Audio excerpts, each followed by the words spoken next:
Good morning, everyone. It's Joker, and today we are back with another slime video. And yeah, the video's a bit late.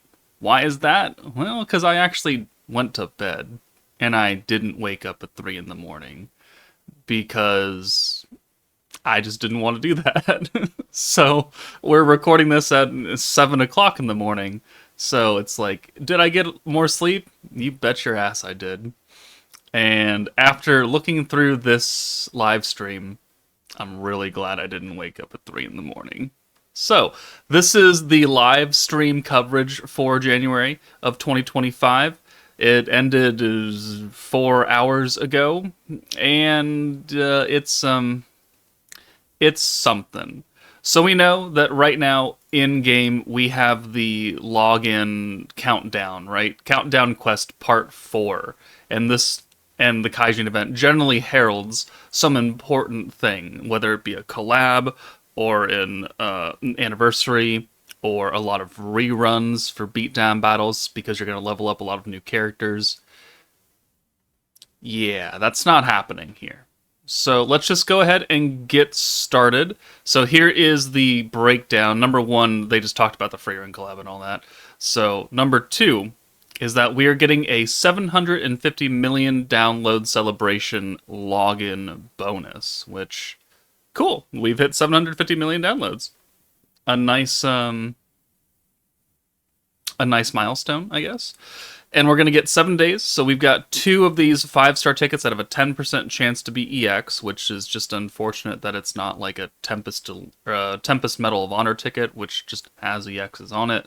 But it does say down here that these tickets are going to be a special 3rd anniversary one, and it will contain characters going up through August of 2024. So what is August of 2024 look like? Ogre's Pride.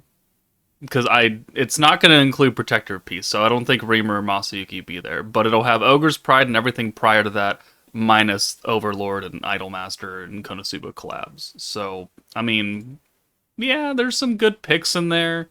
They are only 10% chances to be EX characters, though, which is kind of unfortunate. But hey, free stuff is free stuff, am I right? Moving on, we have, shockingly, new floors of Tower of Isis, which, I shit you not, has not been touched in like, a year and a half, 2 years, somewhere around there. We have been stuck on floor 55 for a literal, seems like, decade. But they're adding floors, so floor 55 is the current highest floor. They're adding in floors 56 through 60 and also adding a few things. So you can see that with Isis coins, you can now buy probably a limited selection every month of the protection and battle unit battle clusters, which just gives us another avenue to acquire these, which is good. And this is a farmable resource. It's not, the most fun thing to farm, but it is farmable, which means we don't have to rely on Jubilee or Valor Cup or some mishmash missions or bingo stuff to get these. Now you can buy what I probably assume is about 5 per month of these battle clusters, and this takes effect on the 20th. This meta starts on the 20th for most of the world, the 19th for me, so we are a few days early. So Sunday night we will be summoning for this new meta. So we got 2 days and change. But adding these to the Isis coin shop is good. If we go look at the current Isis coin shop, we have, 2 days until this resets. So once this meta hits, once this resets, these battle clusters will be in here, and then you could buy, I'm assuming 5. If that's more, then great. If it's less, then that's stupid. But we can at least start buying these now. And then, also, added to floors 30 and up, you can also have a drop rate for the armor and decoration and weapon magic cubes that's used to enchant gear to get extra synergy power or crit damage or HP or defense. This is really good because this was not farmable up until this point. You either got them passively from your crystal district or you got them from spending Isis coins, or a number of other kind of freebie mission stuff. But now they're making these not grindable, but obtainable through grindable resources, and they are making these available to just grind straight up. This is a good change. I do enjoy this a lot because these are hot commodities for characters now, and they're becoming more and more important. So opening up the avenues to get them is just a good thing in general. Moving on, this is big. They're going to add 2 more scenarios to the hot spring building to where you get the free stamina every single day. Fuse gives you the least. Shion and Shuna give you the middle, and then Milim gives you the most. If your hot spring is maxed out, she gives you like 140 stamina. And they're going to add 2 more scenarios to that, which also comes on the 19th, 20th. Don't know what they're going to be. Don't know what the stamina increase is going to be, but obviously I would think they'd be higher than Milim. So maybe like a 170 and a 200 stamina if you get really, really, really lucky. We'll have to see what the breakdown for them are, how they're going to change, because we go build nation and click on the hot spring. We go to info. Oh, okay, well, I thought we could go to info. Unfortunate. But I think there's a way to check what the percentage breakdown is. It's going to change, though, if they're going to add 2 more scenarios in. But hey, more free stamina. More chances to get extra free stamina. Always a good thing as well. Next up, they announced Corridor of Awakening is going to go from the 24th to the 3rd. But it's just the same old Corridor of Awakening. I don't know why the hell this is here. Also, the next Predation battle, also on the 24th to the 27th, because it's only the weekend. It's for attack skills. Whoop-de-doo. I hope, I had kind of wished that if they were included in a live stream, they'd have some kind of upgrade to them. Take out the move limit. Make this, characters that are not just the old shitty 4 stars and stuff. I don't really know. Yeah, no, I don't really get it, because it's not like these people are being featured as 5 stars mean anything. You're still getting the 4-star dupes from the crystals, so these are just the same events, just added in for funsy onesies, I guess. We are getting a new Townscape terrain area for Tempest, which, for people who care, congrats. I personally don't care, but hey, if you want to make your town look nicer with this kind of a stone and slate kind of setup, then cool. We are getting another Heroes Jubilee. Jubilee Blitz, which generally has some interesting unit picks of what you can and cannot do. I think the last Jubilee Blitz was only 5 stars and no EXs, which if they do that trend, we will be able to use the upgraded 5 stars that are now EX and EX Unbounds. But this starts on the 24th and goes until the 31st. So if it starts the 24th for them, it'll start next Thursday for me and run until the 30th. So a week. Okay, fine. There are not going to be crystals to be had in the rankings. So this is the group ranking. EX shards, potions, Tempest tickets. The overall ranking is going to be battle clusters and platinum hammers. So we'll have to see what the conditions are for this Jubilee, but just know that there's another Jubilee on the way. It just means a little bit less than normal, because there are not going to be crystals here. Alright, here is the official start of the next meta, the 20th to the 28th. So this is going to be a long meta, because we normally start metas around the 25th, 26th. Or somewhere around there. So we're a whole week off schedule to begin with. And we're going to go until the 28th leap year of February. So I hope you're in for a long haul with this team. But we are getting a special collab, quote unquote. Collab, keyword, right? So we are going to get character arts designed by Mitzvah again. And if that doesn't sound familiar to you, if you were playing back for the 2nd anniversary, we got the special arts for the Shizu and the Hinata, who were also drawn by Mitzvah, who is the official artist for the light novel of Slime. Where's Hinata? Here she is. Here she is. So we got these special, not normal character arts, because they were drawn by him and then they were put in-game. So Shizu and Hinata, we got that for the pre-second anniversary meta, Wielder of Magic. We are getting that same type of treatment again for this meta. At least these first characters. I don't know if it's going to be everybody, but it is to coincide. I don't know if it's to coincide, but we are going to get a special drawn Luminous Valentine. This is going to look like this. This is the actual drawing he gave us, and then they put it into the game. And then we are getting a Veldora for the Part 1 banner. So here's what they're going to look like together.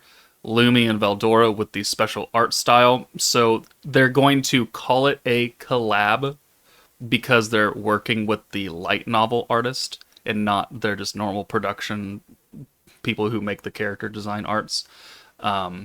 So I guess that's what the countdown is referring to as far as special things.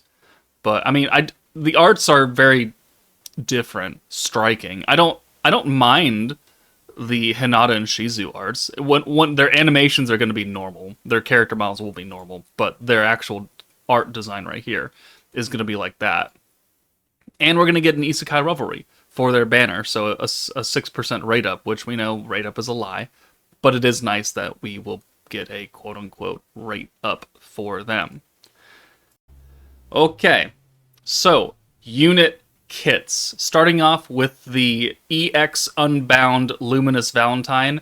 She's on the new Martial Arts Tournament Force, Warriors Tournament Participants, Dokkan reference right there, Force. We've had this icon in the game for actually a couple months now, and they've just done nothing with it, so now they've done something with it. She's also an Autogram Demon Lord Commander and Warrior's Mind. And she is the AoE damage unit of this meta, of this team. It is a 375% AoE wind physical alt, and then at her EX alt, it's doubled. It's 375 times 2. Her first skill, interesting, 25 points. The first part is a 80% physical attack buff for herself. So selfish buff. Okay, physical attack. The second part is a 100% physical damage buff, which is new. Because normally, we have physical attack buffers and magic buffers. Violet being magic attack, Fount of Wisdom Rimuru, Tempest Sleep Benimaru, them being buffing physical attack. Not physical damage, though. And this is specifically physical attack on line 1 and physical damage on line 2. So I think they're going to introduce a new damage type that is going to be a multiplier of all of your buffs combined and then just 100% on top of that. I think that's how it's going to work. We don't have an English translation, we don't have a dev diary, and we don't really have a good example of how that's working in Beatdown Battle, so we're going to have to really test this out to determine its true value. But it seems to be some sort of multiplicative buff. So it'll combine your attack buff, your physical attack buff, your crit, synergy, pierce, whatever damage, your alt damage, whatever, and then whatever that number amounts to, just add 100% to it. I think is how this is going to work out, but we have to test. Her second skill, Triple Orb Steel. I feel like we just got a Triple Orb Steel character. Oh yeah, their banner is still live. Raphael is a Triple Orb Steel. Transfers another random character's soul cards ×3 into their own. And also makes them oranges. And gives them protection gauge 50% for one turn. So, this this Lumi is Triple Orb Stealing. And then giving a 20% all gauge buff to all orbs for 2 turns. 2 turns this time, not 1 turn. 20% better than 10. It's not 50% just for protection gauge, but this team isn't going to need it, and you'll find out why. It's fine, I guess. It's weird to get another Triple Orb Stealer one after another. So, again, I think this just reinforces my point of I don't think people should have summoned for Raphael unless they really wanted the collab and have FOMO, or they want to do well in Jubilee, because they're going to bring more, and they certainly brought another one, right? Stat later. So, cool, I guess. Yeah, so, like, you can see here, her in-game animation, it looks normal. It's just her character art looks different. And then we have Protector Veldora, giving the 120% damage buff to the warriors of the martial arts tournament force. Physical allies get 25% attack and defense. And then from turn 2 to turn 5, you get the 30 SP, just like all the other burst protectors. Velzard, New Year's Blessing, Xion, Octagram Demon Lord Guy, Emils. All of the burst protectors give you the 30 skill points for the first couple of turns. Veldora is doing the same thing there passively. His actual protection skill increases the alt gauge of water and wind allies by 100%. So every time you use Veldora, if you have a water or a wind ally up front, they will immediately get a full alt gauge. And if you use Veldora twice in a turn, they will immediately get 2 EX alts.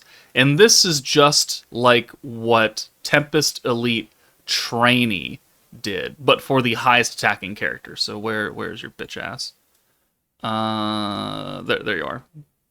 So if we read her kit, increases the secret skill gauge of the ally with the highest attack by 100%. So that's what Veldora is doing, but instead of just one character, it's any wind and space character.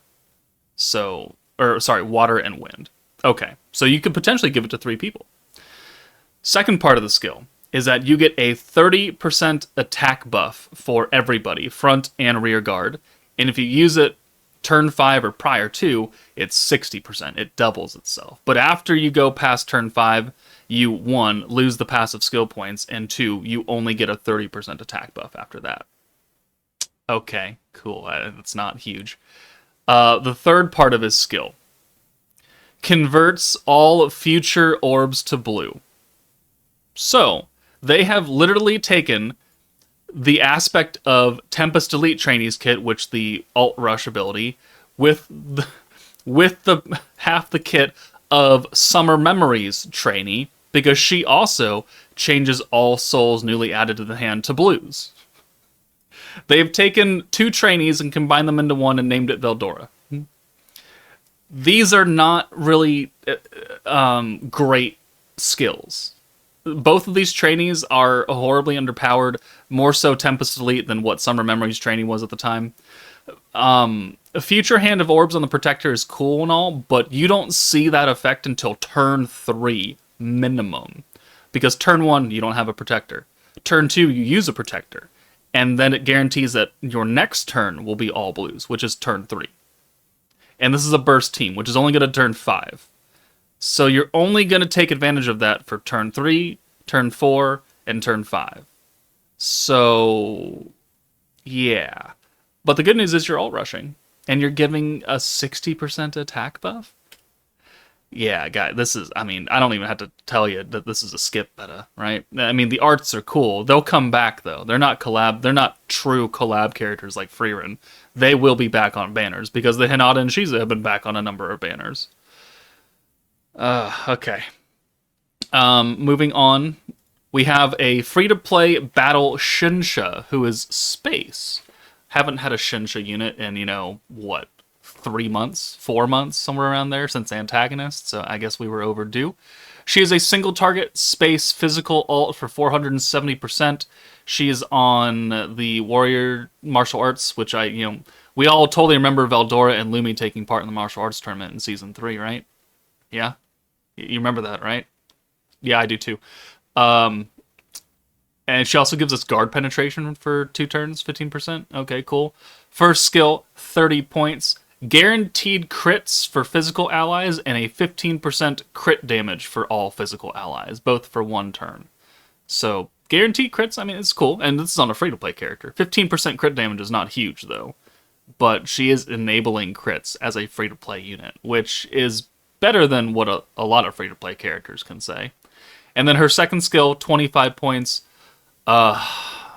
converts 2 wind ultimates to blue orbs. So she is a double alt swapping unit, but again, limited to a single element. Just like Stark being limited to light allies alt skills, Shinsha is going to do that for wind, because the nuking characters are going to be wind. And then she also gives a 10% gauge increase. So, whoop-de-doo. And then, also remember this character taking part. You know, I mean, at least she was there, I guess. Jiwoo? Part of Masayuki's party? And she did so much in the show. I'm shocked. She is the free-to-play protector, who is giving the martial arts tournament 30% damage against water, 12% attack for that force. Her protection skill changes all green orbs to blue, gives them, I believe it's a 50% alt gauge buff on blue orbs, and then just gives you 20 skill points every time you use her. She's going to be pretty mid. So, I mean, Loupe, is going to be a triple orb stealing character, which immediately has value, and then a very selfish buffing character, damage only. But this 100% physical damage buff is interesting, and I do want to see that in action. Veldora, he's so much gimmick that I don't even know what to do with myself. And then Shinsha, I think, is fine for a free-to-play character. Guaranteed crits, again, is good. You're just going to be on the bottom of the tier list already, I can tell. Here, animations. 高貴なる夜の女王に血の懺悔を捧げるがよい。エンブレイスバニッシャー。これで許されると思うたか。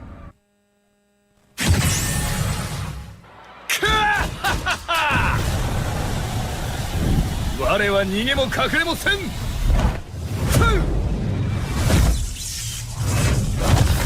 イザスとハリケーン。挑戦ならいつでも受けよう。いきますよ。ジェイルシェイク。